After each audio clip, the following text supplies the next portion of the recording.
vient d'arriver. Merci infiniment à tous et à toutes d'être présents aujourd'hui pour ce webinaire organisé par l'association Vox Femina à l'occasion du lancement du podcast dont on va vous parler d'ici quelques minutes. Je vous remercie de couper vos micros pendant les débats. Ce débat aura lieu entre Valérie Tando de Marsac, qui est présidente de Vox Femina, Mercedes Serra, que tout le monde connaît, et également Carole Bien-Aimée Bess de l'ARCOM. Je vous laisse donc à partir de maintenant, Madame Tando de Marsac, le loisir d'introduire ce débat. Alors, bon, c'est lourde tâche. Écoutez, je suis ravie de pouvoir faire ça. Et en regardant le panel là, je me dis qu'il y a quand même pas mal de chemin parcouru depuis un matin de l'année, je crois, 2009, où j'étais allée voir Mercedes Serra et Brigitte Grésy en leur proposant de créer une association qui serait dédiée à la mise en visibilité des expertises féminines dans les médias. Et elle m'avait encouragée, donc déjà, je voudrais dire un grand merci à Mercedes de m'avoir écouté ce jour-là, qui est quand même un petit peu lointain maintenant, et de voir qu'on a quand même fait pas mal de chemin depuis. C'est vrai que vous savez qu'on avait lancé, bon, l'association existe donc, comme je viens de le rappeler, depuis largement plus qu'une dizaine d'années maintenant. Ça doit même plutôt faire 12 ou je sais pas, je compte plus, je sais plus très bien compter. On a beaucoup enfin, on essaye de continuer à évoluer. Quand c'était un petit peu la mode des selfies dont les médias s'étaient emparés, on a lancé notre concours Femmes en vue pour permettre aux femmes qui s'estiment crédibles comme expertes de candidater en nous envoyant un petit selfie décrivant leur expérience ou leur expertise et expliquant pourquoi elles pensaient que les médias devaient les interroger et dans quel domaine d'expertise ces médias devraient les interroger. Et puis avec tous les chamboulements que vous avez tous, comme nous, connus, la pandémie, le confinement, etc., on a vu aussi se développer beaucoup les podcasts. Et on s'est dit que ce serait une bonne idée de lancer une chaîne de podcasts. Et là-dessus, un autre grand merci à Delphine Joanne et Morgane Sainte-Marie qui nous ont accompagnés sur cette idée, qui ont pensé que c'était une bonne idée et qui ont accepté de nous accompagner là-dessus. Donc aujourd'hui, c'est un grand jour parce qu'on lance notre chaîne de podcast, alors qui s'appelle Pitch and Talk. Bon, c'est un petit peu un anglicisme, je sais que c'est pas très bien, mais en même temps, la force des anglicismes, c'est qu'ils disent bien ce qu'ils veulent dire. Et c'est vrai que nous, ça fait pas mal d'années qu'on travaille justement sur ce double angle de Pitch and Talk, parce qu'on s'est rendu compte avec le concours Femmes en vue que c'était pas le tout d'avoir une expertise, qu'il fallait aussi savoir la pitcher, justement. Et que finalement, cet exercice de pitch était un exercice qui était très difficile, parce qu'il faut savoir dire l'essentiel en très peu de mots, et surtout, le dire à un public non averti. C'est-à-dire que, voilà, on se heurte à pas mal d'obstacles, c'est-à-dire qu'on se rend compte que souvent, les femmes ont tendance à nous parler de ce qu'elles ont fait, mais elles ne répondent... C'est l'exercice qui consiste à répondre en tant qu'experte à un média pour apporter un témoignage ou une vision sur l'actualité, c'est un exercice qui n'est pas facile. D'où ce fameux pitch and talk. Et d'où cette chaîne de podcast que nous lançons aujourd'hui et qui, j'espère, aura une vie aussi longue, sinon plus, que celle de... Voilà, et merci bien sûr, évidemment, à toutes celles qui ont accepté de se prêter à l'exercice et qu'on va peut-être, alors je ne sais pas comment on va les découvrir ou on découvrira un petit peu plus tard, sans doute. Voilà. Mercedes Serra, vous avez accepté de participer à ce podcast. Tout le monde connaît vos engagements, mais peut-être pourriez-vous nous les rappeler en quelques minutes et nous expliquer en quoi soutenir l'association Vox Femina et contribuer à ce podcast, c'était représenter quelque chose d'intéressant à vos yeux? Moi, en fait, c'est simple. J'étais, je ne sais pas pourquoi, féministe à l'âge de 6 ans, purement parce que je voulais pas que... j'aurais voulu que ma maman travaille, et elle travaillait à la maison, donc elle n'était pas payée, et ça m'énervait. Et du coup, ma vie, elle était simple. Comme je pense qu'il y a vraiment un enjeu très lourd de l'égalité homme-femme, tout ce qui a pu faire avancer ce sujet, j'ai pensé qu'il fallait contribuer. Donc, en fait, ça me ramène au passé, puisque ça me ramène à la création du Women's Forum. À l'époque, les femmes ne se voyaient pas beaucoup. Moi, j'étais hyper contente de voir des femmes réunies, parce que tous mes interlocuteurs étaient masculins. Et donc, parler avec des femmes qui avaient des capacités, qui manageaient, etc., c'était rare de les rencontrer. Et on a pu aborder beaucoup, beaucoup de sujets. Donc, c'était assez passionnant. Et c'est à cette même époque qu'on a mené une commission incroyable, qui était la commission Riesner, et sur laquelle, pour la première fois, on a réfléchi finalement au sujet de la visibilité des femmes dans les médias, des stéréotypes, etc. Et au début, pour être très honnête, on ne savait même pas qu'il y avait un problème, hein, parce que nos yeux à nous s'habituent au problème. Donc, même moi, je ne voyais pas tant de différence. Est-ce qu'on les traite différemment, etc.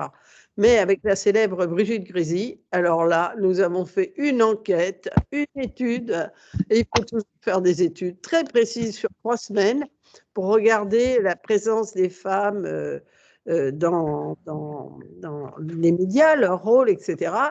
Et là, je vais vous dire, on a été nous-mêmes étonnés, c'est-à-dire quand on avait 70% de présence masculine sur c'était incroyable. Quand on étudiait le statut des femmes, on s'apercevait qu'en gros, elles étaient témoins des événements, mais jamais un regard d'expertise. Et cette étude a été un levier formidable à ce moment-là. C'est là qu'on a rencontré Paris.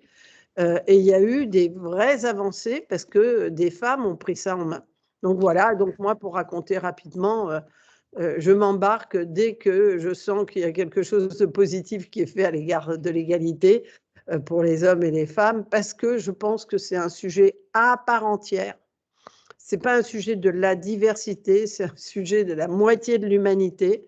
Et c'est un sujet qui a longtemps été mis de côté, y compris par les marxistes, qui disaient qu'il n'y avait pas d'enjeu, que l'enjeu, ce n'était pas celui-là. Et pourtant, c'est un des enjeux forts de notre société. Et j'ai toujours pensé et cru que si on arrivait à résoudre ce problème-là, on allait faire un bien fou aux femmes et aux hommes. Donc, moi, je suis pour le bien fou aux femmes et aux hommes. Et donc, j'ai passé ma vie à essayer d'aider un tout petit peu, de contribuer. Il y aura encore du chemin à faire quand j'aurai arrêté. Mais en tout cas, comme dit le colibri, j'aurais fait ma petite part. Et alors, Madame Bien-Aimée Besse, du point de vue de l'ARCOM, juste peut-être vous pourriez rappeler que l'ARCOM, c'est la fusion toute récente de deux institutions, et peut-être nous donner votre point de vue sur justement la place des femmes dans les médias et la place de leur expertise. Merci beaucoup et merci à vous de m'inviter à prendre part à ces débats chaque année. Merci à vous Valérie, parce qu'effectivement c'est bien de s'adapter aussi aux différents supports. Donc je trouve que l'idée d'un podcast, elle est intéressante. La mobilité, enfin on voit bien aujourd'hui, nous on étudie ça aussi pas mal à l'ARCOM, qu'en mobilité on consomme de plus en plus de contenu audiovisuel. Et donc ce podcast, je pense que c'est une très bonne idée. Alors à l'ARCOM, l'ARCOM, donc Autorité de régulation de la communication audiovisuelle et numérique, qui donc est né de la fusion avec Adopi au 1er janvier, du CSA et de la Adopi. L'objectif, c'était effectivement de créer un régulateur qui soit maintenant plus à même de régler ce qui se passe en ligne sur les plateformes. Alors, je ne vous dis pas qu'on va tout résoudre en 5 minutes parce qu'on reste quand même à effectif constant pour le moment. L'idée, c'est évidemment de recruter plus d'experts. Mais sachez en tout cas que de notre côté, la question des droits des femmes, elle reste centrale, c'est-à-dire que ce soit sur des éditeurs classiques, télévision ou radio, en ligne, la question se pose et on a déjà eu l'occasion d'échanger sur le sujet avec Mercedes. Vous dire aussi que du côté du CSA et de l'ARCOM, c'est une question ancienne. Mercedes a parlé de la commission Rézère. Effectivement, Michel Rézère était conseillère au CSA à l'époque. Moi, on s'est rencontrés aussi avec Mercedes dans le cadre d'un comité d'orientation droits des femmes du CSA, où évidemment on retrouvait Brigitte Grésy, dont je salue aussi cette capacité d'avoir vraiment réussi à intellectualiser ce sujet. C'est-à-dire que c'est un sujet qui est on joue beaucoup, c'est sur l'émotion, on était beaucoup, et vraiment Brigitte, elle a intellectualisé des choses, elle a donné des chiffres, elle a donné des objectifs chiffrés, et c'est vrai que depuis là, on avance dans la bonne direction. On n'est plus sur de l'émotionnel, on avance dans la bonne direction. Et moi aussi, je rejoins Mercedes quand elle dit qu'effectivement, c'est la moitié de l'humanité. Moi, je considère honnêtement qu'une fois qu'on aura réglé la question des droits des femmes, de la parité, tout le reste va s'organiser. Je pense que tout le reste suit. Parce qu'en fait, une fois qu'on aura réglé la situation des femmes dans le monde, bah, d'une certaine manière, on réglera aussi celle de la femme en situation de handicap. On réglera aussi l'accès à l'éducation. On parlait aussi de l'égalité. Qu'on reconnaisse effectivement toutes les tâches de la femme qui travaille, aux côtés de son conjoint et qui n'est pas reconnue dans le cadre des statuts de l'entreprise dans laquelle elle travaille et s'investit. Donc vraiment, moi, je crois qu'une fois que la question de l'égalité, de la parité et des droits des femmes seront réglés, je pense qu'on aura fait 99% du chemin. Pour ce qui est des autres questions relatives à la diversité et à l'inclusion. Un monde inclusif, c'est un monde où la femme et l'homme auront trouvé la même place. Alors, de notre côté, peut-être que j'y reviendrai après, mais en tout cas, je pourrais vous parler de certains chiffres et de la manière dont on aborde les choses, notamment grâce à Brigitte et Mercedes. C'était justement le sens de ma question. Vous parliez d'intellectualiser et d'une certaine manière d'objectiviser le sujet. En quoi l'ARCOM ex-CSA intervient sur ces données? Alors, on a tout d'abord commencé par la place des femmes à l'antenne. Donc, quelle que soit la thématique. On a ensuite décidé, et ça vous concerne en premier chef, c'est vrai que la question des expertes est importante. Donc là, on s'est dit, les expertes, elles interviennent dans des émissions de plateau, dans des talk-shows, des magazines, dans les journaux télévisés. Et donc, de ce point de vue-là, c'était la place des femmes à l'antenne dans ces émissions-là. Donc, on a compté les expertes, les journalistes, les responsables des émissions, les présentatrices. Donc, on a fait pas mal de catégories. Donc, on s'est attaché au temps d'antenne et depuis 2 ans maintenant, on est sur le temps de parole parce qu'on s'aperçoit évidemment que c'est pas parce qu'on est à l'antenne qu'on a le même temps de parole que les hommes. Et je crois que Mercedes a une anecdote formidable à ce sujet où elle était présente en plateau, je crois, avec Valérie Pécresse, mais je la laisse la raconter. Et en fait, on s'aperçoit que c'est pas parce qu'on est invité, qu'on est présente, qu'on a la parole. Donc, grâce à un logiciel qu'a mis en place, qu'a créé l'INA, un logiciel d'intelligence artificielle, on s'est aperçu qu'on avait certes 41% de femmes à l'antenne, mais que leur temps de parole n'était que de 35%. Donc, typiquement, là, on se rend compte qu'il y a un vrai sujet. Et ensuite, nous, on a voulu aller plus loin. C'est quel est ce temps de parole, la qualité de ce temps de parole. Parce qu'on s'aperçoit aussi que quand les femmes sont à l'antenne, qu'elles ont la parole, on leur coupe la parole, ou on paraphrase ce qu'elles ont dit, c'est-à-dire comme si ce qu'elles disaient n'était pas assez intelligible, donc il fallait qu'un homme vienne redire la même chose, mais il sera compris parce que ce sera avec une voix d'homme. Et voilà. Et ensuite, on s'est aussi intéressé aux thématiques qui étaient traitées par les femmes. Et donc, on s'est aperçu, par exemple, l'année dernière, que les femmes, elles étaient intervenues, les expertes, sur des questions, à 51% sur des questions de sciences et techniques, sur des questions aussi d'éducation à 52% et des questions de justice à 56%. Donc là, on a 3 thématiques où elles sont expertes. Mais on n'arrive pas à ces résultats de manière naturelle. Donc, on l'a vu pendant la crise sanitaire. On est revenu à ce qu'observait Mercedes tout à l'heure. Elle parlait effectivement, elle n'était pas en position d'experte, mais elles étaient témoins. Donc, vous vous souvenez, au tout début de la crise, en 2020, on avait l'expert, le professeur Intel, épidémiologue, formidable.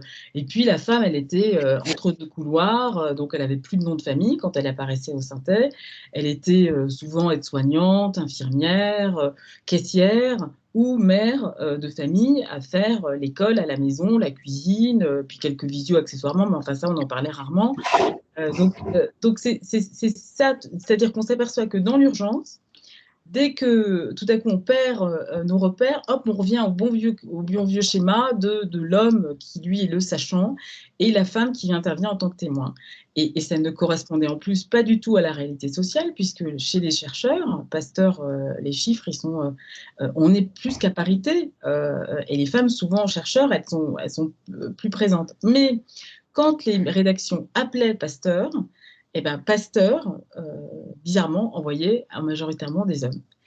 Donc, donc nous, on a aussi enquêté du côté des chaînes en leur disant, mais on ne comprend pas pourquoi est-ce que d'habitude ça fonctionnait. Et là, on a creusé et effectivement, on s'est rendu compte qu'on envoyait des hommes. Et puis, quand les femmes étaient appelées, parce qu'on était aussi dans des situations avec des thématiques compliquées, on connaissait, on ne savait pas très bien de quoi on parlait en 2020, les femmes expertes disaient, ah non, moi, je ne vais pas venir... alors, je dois m'occuper aussi, on est en confinement, j'ai des enfants. Et puis, il y avait aussi de se dire, mais écoutez, moi, j'ai fait tellement d'efforts pour arriver là où je suis. Je ne vais pas venir me griller en 5 minutes, pour parler trivialement, face à un matinalier, un journaliste qui va en 2-3 questions, anéantir ma carrière. Donc non, je ne veux pas venir. Et puis il y avait aussi un autre syndrome qui était, mais est-ce que vous m'appelez, c'est très gentil, mais est-ce que vous êtes sûr que c'est moi à qui vous voulez parler? Parce que j'ai un de mes collègues qui vraiment, lui, je pense qu'il est expert, parce que moi, je pense que malgré tous mes diplômes, mon expertise, ce n'est pas moi. Donc voilà, donc il y a une responsabilité qui était un petit peu partagée au moment de la crise, mais on l'a bien vu aussi au moment de, vous vous souvenez, c'est-à-dire que côté politique, c'était les hommes qui nous parlaient de la crise, c'est-à-dire que ce n'était pas les ministres femmes. Donc on avait le président de la République, le Premier ministre, le ministre en charge de la santé, le directeur de la santé. Donc, côté gouvernement, on avait des hommes, alors un petit peu Marlène Schiappa pour venir nous parler de la condition des femmes pendant cette période de confinement, mais c'était une des rares que l'on a pu voir apparaître sur les antennes. Donc, bon, il y a beaucoup de travail. Alors, Mercedes Serra, peut-être une réaction à ce que vient de dire Madame Bien-Aimée Besse? Non, mais en fait, on peut enchaîner facilement parce que en fait, on voit très bien les problématiques. Donc, on voit une problématique de attention. Ça fait un certain nombre d'années maintenant qu'on s'agite de façon intéressante, c'est-à-dire qu'on mesure, qu'on donne des données et qu'on commence à faire en sorte, et ça, il y a un très très beau boulot de l'ARCOM et ex-CSA qui a fait un beau boulot de écoutez, vous nous dites, donnez-nous des chiffres, quoi, regardez, et il y a eu des efforts. Vous regardez, vous écoutez France Inter.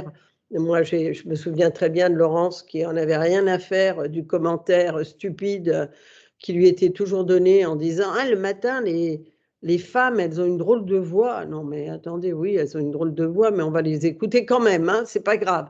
Et donc, il paraît que les voix féminines passaient moins à la radio. Bon, elle a laissé tomber cet argument brillant et elle nous a fait des couples, elle nous a fait de 5 à 7, il y a une femme qui anime la matinale, ensuite il y a un homme et une femme. Elle a travaillé ça très très fortement et tout ça, ça nous fait dire que, et Brigitte Grésy l'a toujours dit et Carole le dit aussi, c'est qu'il y a un enjeu de la loi. Il y a un enjeu du respect des données. Il y a 10 ans, tout le monde avait peur des quotas. Les femmes me disaient, quand on a créé le Women's Forum, j'avais des femmes qui me disaient, mais tu ne peux pas être pour les quotas. Je dis, non, mais comment je ne peux pas y être? J'y suis complètement, puisque c'est une histoire de bon sens. Dans les pays où il y a des quotas, ça marche. Dans les pays où il n'y a pas de quotas, ça ne marche jamais. Aujourd'hui, je souris parce qu'il y a des gens qui osent me dire, Vous savez, dans les conseils d'administration, on y est arrivé. Mais bien sûr que vous êtes y arrivé, on a mis des quotas. Donc voilà. Et puis moi, je calmais toutes ces femmes en leur disant, mais est-ce que vous ne croyez pas qu'il y avait des quotas en faveur des hommes? À 100% en faveur des hommes dans certains endroits. Donc calmez-vous, quoi. Tout ça n'est pas grave. On rétablit un équilibre. Et je pense que cette surveillance du CSA, finalement des lieux publics, elle est très importante. Moi, j'ai un souvenir, quand on a commencé, on a demandé à toutes les télés de venir. Donc, sont arrivés les patrons de la télé. Et tous, ils avaient derrière eux une fille qui ne disait rien, mais ils étaient quand même venus avec une fille. J'avais quand même l'impression, le sentiment de mal-être. On me posait des questions sur les femmes à des mecs qui répondaient à la place des femmes, quoi. Donc, c'était, il y a eu beaucoup d'avancées parce qu'on l'a voulu. Et Carole rappelle un fait qui est très important, c'est que, attention, on l'a voulu, mais ça va vite en arrière. Donc, la surveillance, elle doit être très forte et de tous les instants, parce que ça va vite. L'autre jour, on regardait un prix créatif. Il faut que j'appelle d'ailleurs le patron de ce prix créatif, parce qu'il n'y avait en photo que des mecs. Et ça a choqué personne, quoi. Donc, non, il faut regarder de très près. Le Covid a été grave, parce qu'en fait, le Covid a ramené les femmes à la maison. Et je vous rappelle qu'elles ont du mal à en sortir. Donc, quand elles cumulent tout, déjà, elles cumulent beaucoup de choses, mais quand elles sont constamment dans le lieu du cumul, ça s'aggrave.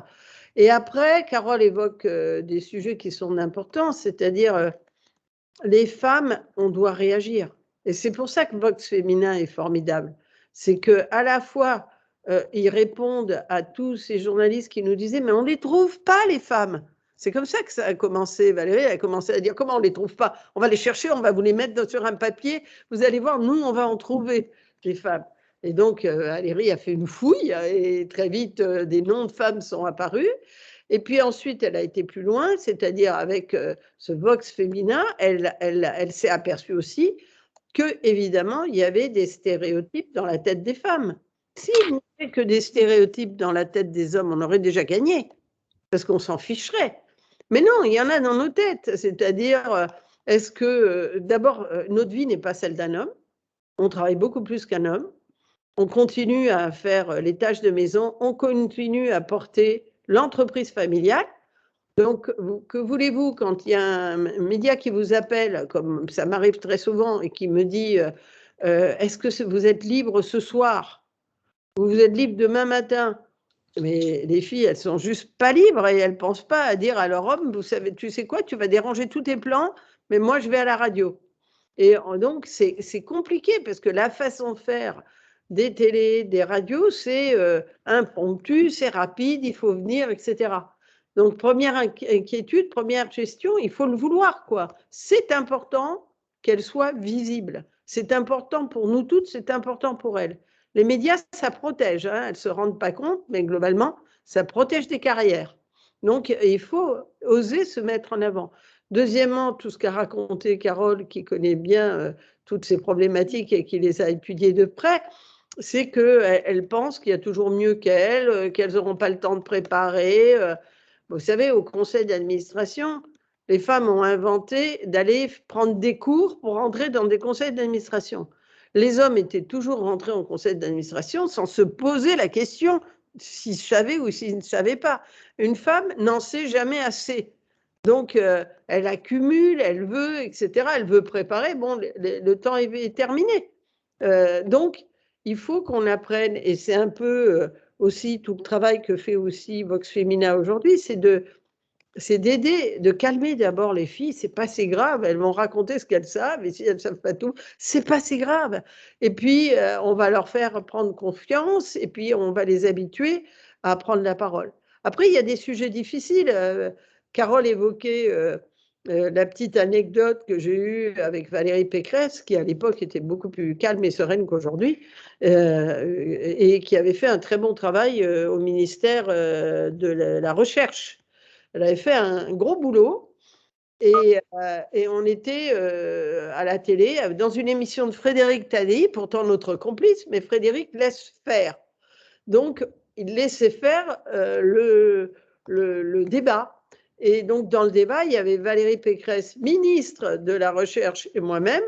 Et puis, il y avait 3 hommes, dont un, je me souviens, c'était Emmanuel Todd. Et donc, nous parlions de l'université. Et au bout de 20 minutes, 25 minutes, on s'est regardé avec Valérie et on s'est dit, ce qui est embêtant, c'est qu'on n'a pas réussi à en placer une. C'est-à-dire, la ministre de l'Éducation, sur un sujet de l'éducation, n'arrivait pas à dire un mot.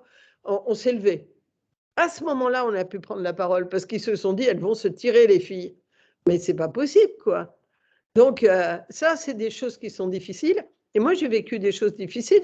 Vous rentrez dans il y a des émissions que je ne sais pas faire. Par exemple, des émissions très agressives. Donc, où ils sont autour d'une table et c'est à qui piquera la parole de l'autre. Et moi, je me souviens d'une émission, en plus, où derrière moi, le jeune qui s'occupait de que tout se passe bien me disait « Allez-y, allez-y, allez-y !» Et je me disais « Mais allez-y où ?» Ça consistait à couper avec rage la parole au type qui parlait à côté de moi. Moi, j'y arrivais pas. Puis si vous le faites, vous savez l'image que produisent les femmes dans ce cas-là. Elle est folle, elle est hystérique, donc vous êtes obligé d'être plus calme que tous ces hommes. Donc il faut faire aussi attention au type d'émission, au type de parole. On n'a pas à se soumettre à une parole folle comme ça, énergique sans aucun doute, mais complètement agitée, quoi. Donc c'est des choses. Et encore, je finis juste parce que je pense au Sista, donc à ces filles qui luttent pour que les femmes qui sont des entrepreneuses reçoivent un peu plus d'argent qu'elles ne reçoivent. Je vous rappelle qu'il y avait 2% qui étaient alloués aux entreprises féminines et 98% aux garçons. Il y a quand même un sujet. Et elles ont fait un film en ce moment qui est très, très... je vais vous l'envoyer parce que c'est trop sympa. C'est les questions qu'on pose aux femmes par rapport aux questions qu'on pose aux hommes. Et quand elles ont simplement eu l'idée d'inverser, donc de poser aux hommes, à des grands patrons, les questions qu'on pose aux femmes. Donc, je ne vous raconte pas quand on demande à Cédric O, qui est au ministère, il est secrétaire, donc on lui dit « Vous êtes secrétaire de qui ?» Et là, il ne sait même pas quoi répondre. Et quand on leur demande à tous quelle est leur routine du matin, et là, ils disent qu'ils se lavent parce qu'ils ne comprennent même pas pourquoi on leur demande quelle est leur routine du matin. Et quand on leur dit est-ce que ça a été dur de revenir après ce long moment du congé paternité, qui même malgré tous nos efforts ne dure quand même, et il ne faut pas arrêter notre bataille qu'un mois aujourd'hui parce qu'on s'est battu, il faut aller au-delà, et bien, ils ne savent pas de quoi on leur parle. Donc, il y a plein de biais comme ça qu'il ne faut pas hésiter à dénoncer, à mettre en avant. Donc, je pense que jamais autant qu'aujourd'hui, Vox Féminin a une utilité très forte, que cette idée de podcast est une idée formidable. Faisons parler les femmes, montrons combien cela est possible, racontons-nous nos réussites, nos échecs, les trucs qu'on aurait pu faire mais qu'on a fait. C'est pas grave, mais il faut faire. Eh bien, justement, nous avons la chance d'avoir Léonore de Roquefeuille qui est présente avec nous aujourd'hui, qui est CEO de Vox.org, qui est un média, je crois, qui est dédié à l'empowerment des femmes. Alors, justement, votre point de vue sur tout ce qui est ces sujets qui viennent d'être évoqués. Oui, merci beaucoup. Je suis ravie d'être avec vous aujourd'hui. Donc moi, je suis entrepreneur. Ça fait quelques années que j'ai pris la direction de cette structure qui s'appelle Vox aussi. Nous, on aime bien dire Vox avec un E parce que en fait, c'est aussi la voix au féminin. En réalité, on a rajouté un E parce que le nom de domaine était déjà pris. Mais toujours est-il que ça fonctionne super bien aujourd'hui. Notre rôle à nous, c'est de construire une communauté qui permet aux femmes de montrer leur potentiel. On part d'un constat qui est extrêmement simple, qu'on a déjà décrit ici, qui est que les femmes ne sont pas assez présentes au poste de pouvoir, de direction, qui soit économique, social, politique. Voilà, on sait déjà. Et pourtant, ce qui est vraiment super intéressant chez les femmes, et en particulier les femmes qui ont aujourd'hui, qu'on décrirait comme les millénials, qui ont aujourd'hui entre 20 et 40 ans, c'est que c'est une génération qui n'a jamais été aussi éduquée, en particulier les femmes de cette génération, qui n'a jamais été aussi éduquée, qui n'a jamais été aussi engagée, qui n'a jamais été aussi proche de l'égalité.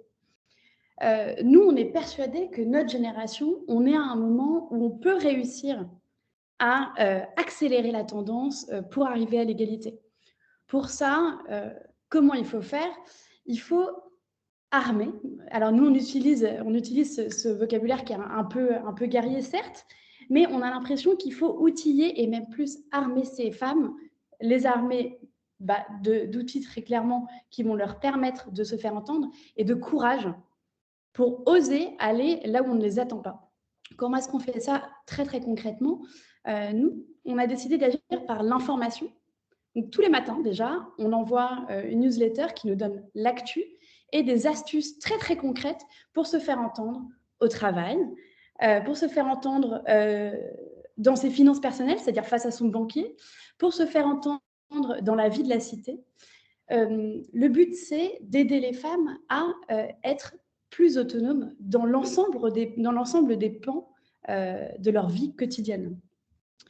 Et donc, ce qui est important aussi avec cette newsletter qui est quotidienne, c'est qu'on va envoyer chaque jour un portrait de femme. Donc, pour vous donner une idée, chaque année, on envoie plus de 250 newsletters et chaque jour, on arrive à trouver un portrait de femme différent. Donc, qu'on n'aille pas nous dire qu'il n'y a pas de femmes rôle modèle sur cette planète. On a chaque jour largement de quoi couvrir cette rubrique. Et pourquoi c'est important ça? Parce que en étant au quotidien dans la boîte mail, donc nous aujourd'hui on a un peu plus de 30 000 abonnés, en étant au quotidien dans la boîte mail de ces 30 000 jeunes femmes qui vont au boulot, on intègre cette image, on change l'image insidieuse que ce sont toujours des hommes qui font l'actu, que ce sont toujours des hommes qui font des choses remarquables. Et donc, petit à petit, on donne à ces actifs l'envie, elle aussi, d'y aller. L'envie, la légitimité, le courage d'y aller. Donc voilà, et je dirais qu'après ça, c'est l'importance des barrières qu'on se place nous-mêmes, elle est importante. De là à dire que on se les place nous-mêmes parce qu'on est nous-mêmes les femmes, je veux dire parce qu'on est trop bête pour oser s'affirmer. Il y a évidemment des tas de choses qui jouent, qui sont intrinsèques, beaucoup qui sont dues à la société, qui sont dues à la façon dont on a été éduqué. Et on ne peut pas en vouloir à tout le monde. Maintenant, qu'est-ce qu'on fait? Et donc, on a aussi créé, à la demande de notre audience, des formations pour aider très concrètement à devenir notamment plus assertive au travail. Parce qu'on a des tas d'enjeux de femmes qui n'osent pas demander des promotions, de femmes qui n'osent pas postuler pour le job d'au-dessus, qui n'osent pas se positionner sur les dossiers où elles seront visibles. Et c'est comme une espèce de culture de l'entre-gens où il faut aussi apprendre à se formaliser à quelque chose auquel on ne nous a jamais habitués, nous les femmes. Donc, il y a plein de choses à faire et moi, je trouve que l'excellente nouvelle, c'est que j'ai très, très bon espoir en notre génération qui a envie d'y aller. Merci beaucoup. Alors, Valérie Tandeau de Marsac, le choix vous faisiez déjà beaucoup de choses dans cette association, Vox Femina. Le choix du podcast s'est imposé et là, pourquoi le podcast plus qu'un autre format, un autre média, justement, pour évoquer ces sujets?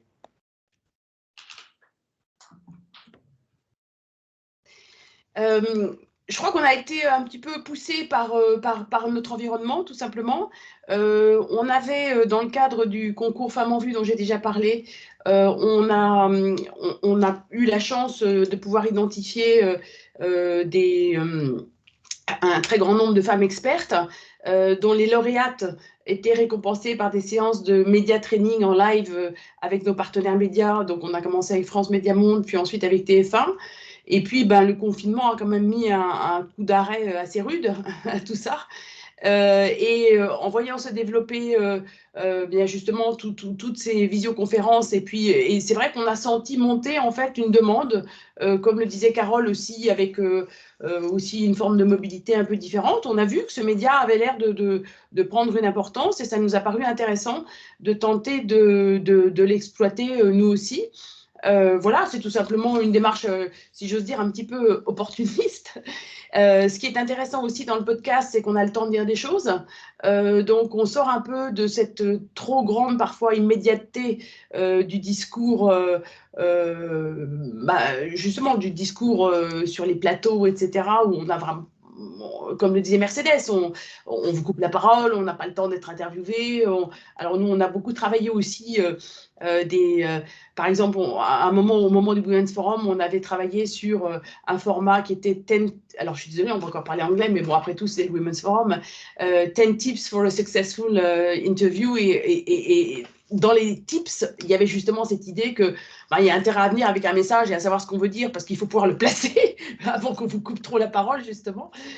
Donc là, le podcast, c'était un format plus tranquille, si j'ose dire, où on prend le temps, en fait, de dire ce qu'on a envie de dire. Et de partager, de partager un peu plus calmement avec une audience. Et ce calmement, à mon avis, répond aussi justement à une forme de communication qui est peut-être un peu plus juste pour un certain nombre de femmes, comme le disait Mercedes à l'instant. Donc ça, moi, je trouvais que c'était intéressant. Et puis, encore une fois, c'était aussi assez opportuniste, tout simplement. Voilà. Et en plus, c'est vrai qu'on s'est rendu compte que le fait de...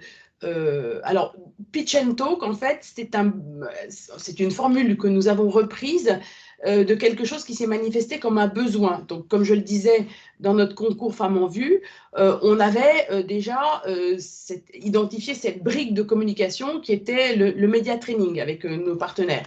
Et puis, dans les média training, on s'est rendu compte qu'effectivement, le pitch était quand même un élément fondamental.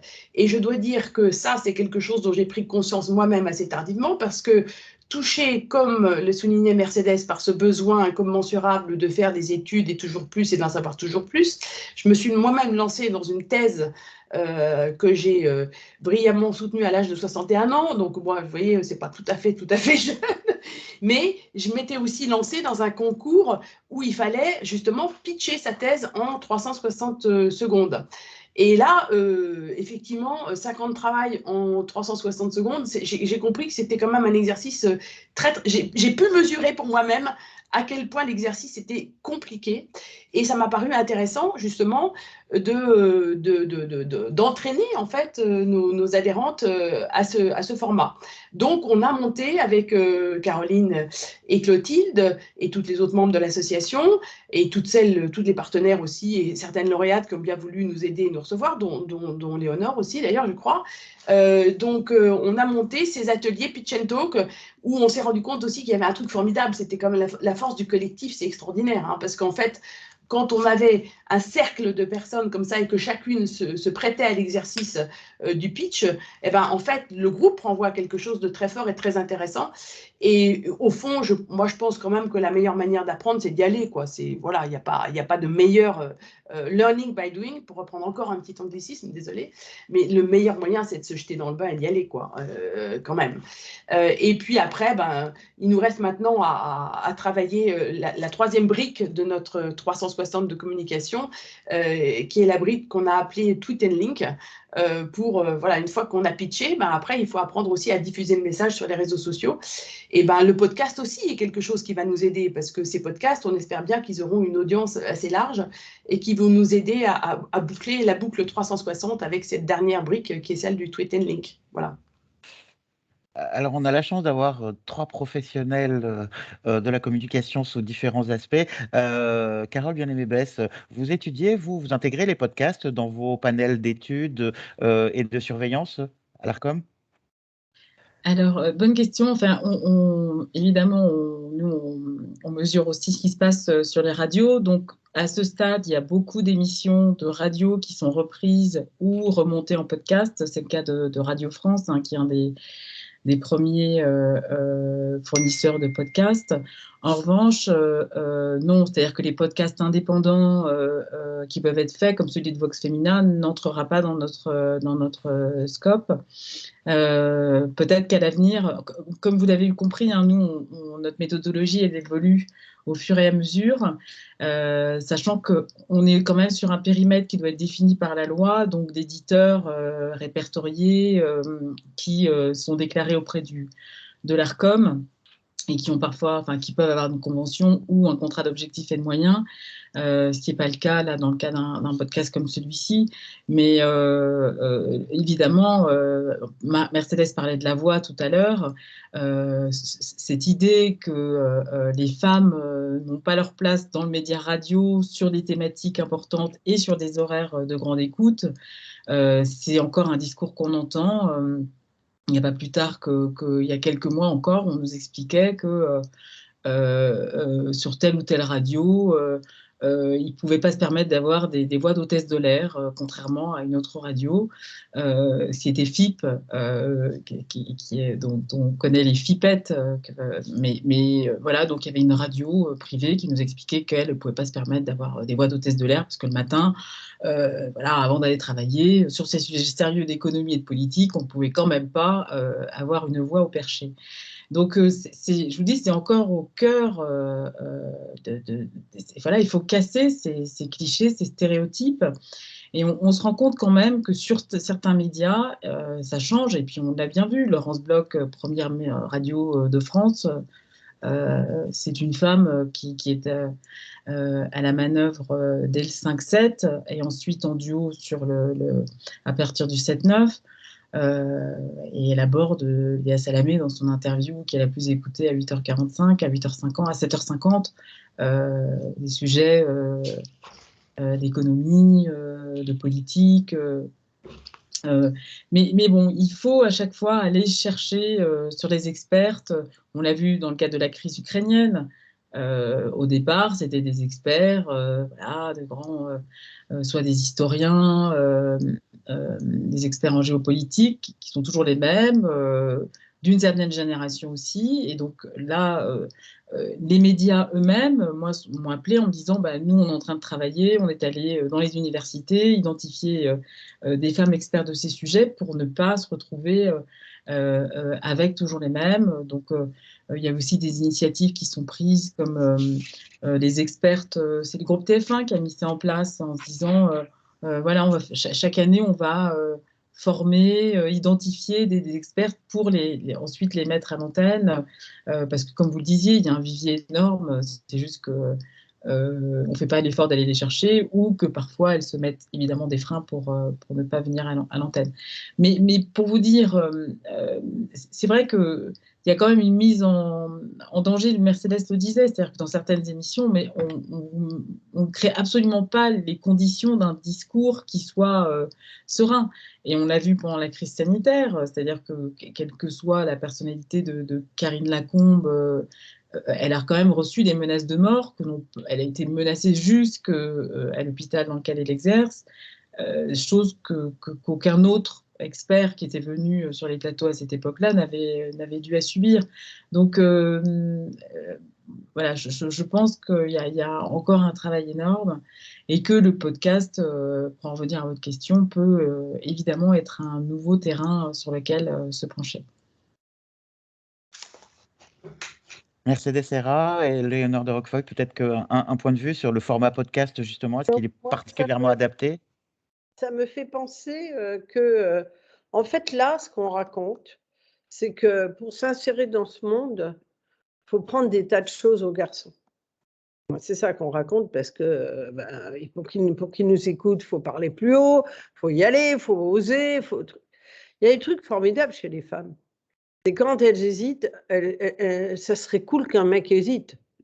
C'est-à-dire qu'il y a un moment donné, on ne veut pas que les femmes se transforment en hommes, quoi. Parce que je pense que les hommes devraient progresser. C'est-à-dire, peut-être que cette assurance, elle est trop, quoi. Hein, peut-être qu'il nous fatigue. Donc, moi, j'aime bien le podcast parce que je pense qu'il y a des formes plus intelligentes que d'autres. Et donc, je ne suis pas sûre que j'ai envie d'apprendre. C'est pour ça que je ne fais pas certaines émissions.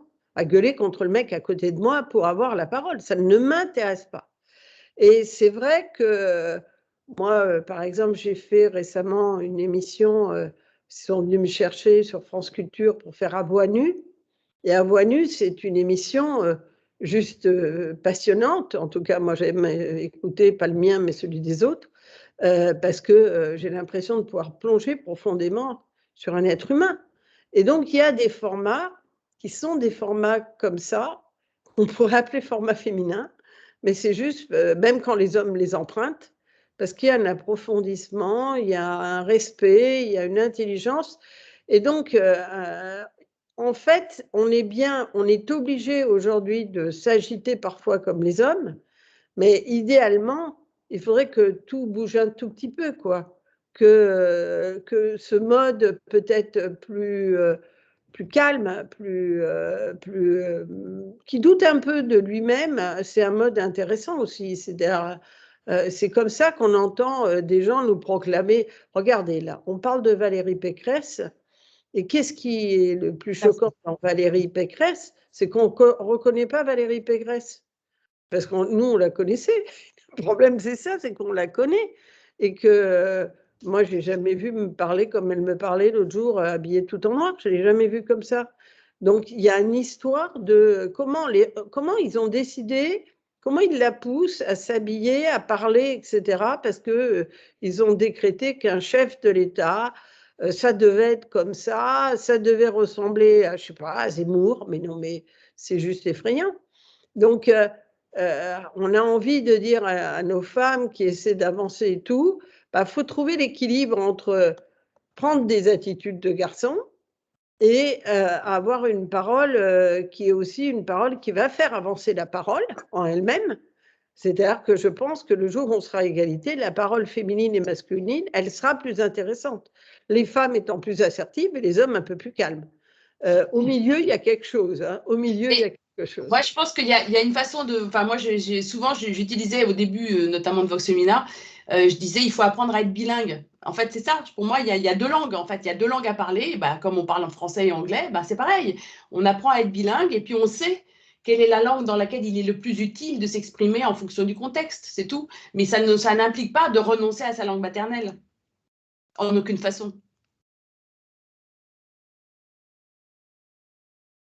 Très rapidement, j'ai demandé à Léonore de Roquefeuille son point de vue sur le format podcast et puis peut-être qu'ensuite on pourra clôturer le débat et passer à une session de questions-réponses rapide, si vous le souhaitez. Merci beaucoup. Pour faire le lien avec ce que disait Mercedes Serra juste maintenant, je dirais qu'effectivement, il y a un sujet d'inventer une nouvelle forme de leadership qui serait peut-être quelque part entre les deux, dans une espèce de tiers lieu qu'on n'a pas encore exploité. Et peut-être que là, il y a Maya Mazoret qui explique que en fait, l'égalité, elle sera sans doute à un endroit où les hommes feront aussi un peu l'effort de faire un peu plus attention aussi à leur image, à comment ils sont au quotidien, à la façon dont ils écoutent, à l'empathie qu'ils démontrent. Et j'aimais bien ce qu'elle expliquait parce que ça montrait aussi que il n'y a pas que nous qui devons changer, et il y a aussi toute cette génération d'hommes qui doit comprendre qu'elle a le droit aussi de changer. Et finalement, ce médium de podcast qu'on voit se développer, il est effectivement... alors, tous les podcasts ne sont pas tous les formats, ne sont pas tous les mêmes. Je veux dire, il y a des formats très courts qui sont assez incisifs, il y a des formats qui sont très longs. Et ce qui est intéressant avec ce format, je trouve, c'est qu'il n'a pas d'image. Il n'a pas d'image, ça enlève une première barrière à l'expression des femmes, à mon sens. Puisqu'on va pouvoir parler sans avoir à se préoccuper de ce qu'on pense qu'on doit renvoyer comme image physique. Donc c'est déjà, je pense, une marche qui est moins coûteuse à monter et qui va aussi mettre hommes et femmes sur un pied un peu plus égalitaire. Donc, c'est pour ça que je trouve qu'il est intéressant. Je trouve aussi qu'il est intéressant, évidemment, dans la façon dont on vit aujourd'hui. Le podcast, on l'écoute quand on se déplace, on l'écoute quand on prend le linge, quand on fait des activités diverses, quand on court. Et l'avantage du podcast, c'est qu'il nous permet d'enlever nos yeux d'un écran sur lequel on passe déjà largement trop de temps dans nos vies professionnelles et en même temps de faire autre chose et de laisser notre esprit vagabonder et réfléchir et penser en même temps qu'il voit. Ce qui, je pense, nous rend plus intelligents. Donc, moi, j'adore ce format. Je trouve ça super que Vox Femina se soit lancé là-dessus et d'avoir la chance d'y participer. Eh bien, merci infiniment. Je voudrais juste rappeler quand même que le podcast a été réalisé avec le soutien d'Enderby pour Vox Femina, qui accompagne Vox Femina sur ces sujets. Est-ce qu'il y a des questions pour l'une ou l'autre des intervenantes? Oui. Rachida, je vous en prie, allez-y. Ah, votre micro n'est pas... Rachida, je vous en prie, allez-y. Voilà, c'est bon. Ah, on ne vous entend pas.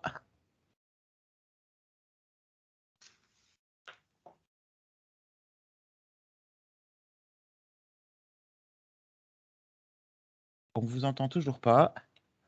Il y a un petit problème avec votre micro, je pense.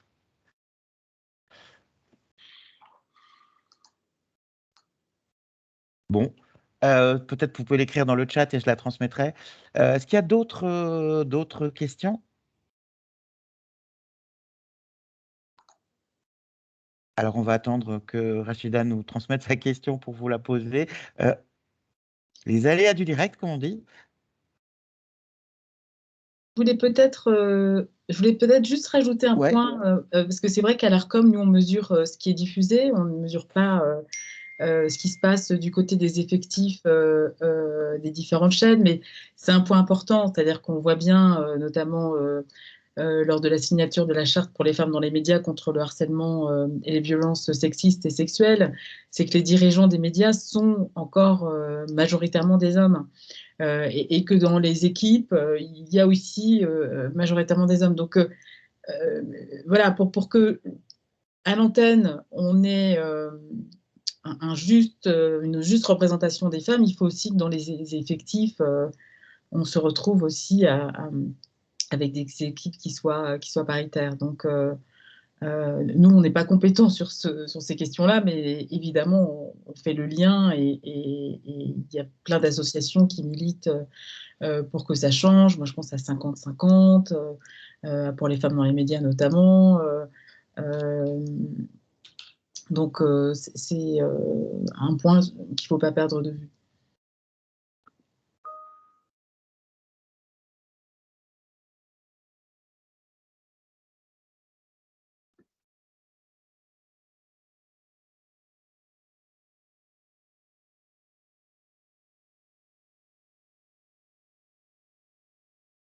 Alors, Rachida nous dit, oui, c'est un peu devenu le bled ici, car les femmes ne peuvent rentrer que grâce à leur réseau et non leurs compétences. Est-ce que ça génère une réaction ou que ça n'appelle pas de débat? Bon. Est-ce qu'il y a d'autres réactions, d'autres questions avant qu'on rende leur liberté à nos intervenantes qui ont un agenda toutes très chargé? Bah, écoutez, merci infiniment d'abord Mercedes Serra, Léonore de Roquefeuille, Valérie Tandon de Marsac et Carole Bien-Aimée-Besse d'avoir libéré du temps pour soutenir Vox Femina et puis pour parler de ce sujet qui est important. Et puis, merci à tous d'avoir participé. On va diffuser un communiqué de presse qui donne plus de détails sur quels sont les invités, le format du podcast et où y accéder. Merci infiniment à toutes et à tous. Merci à vous. Et très belle journée. Merci à vous. À Au bientôt. revoir.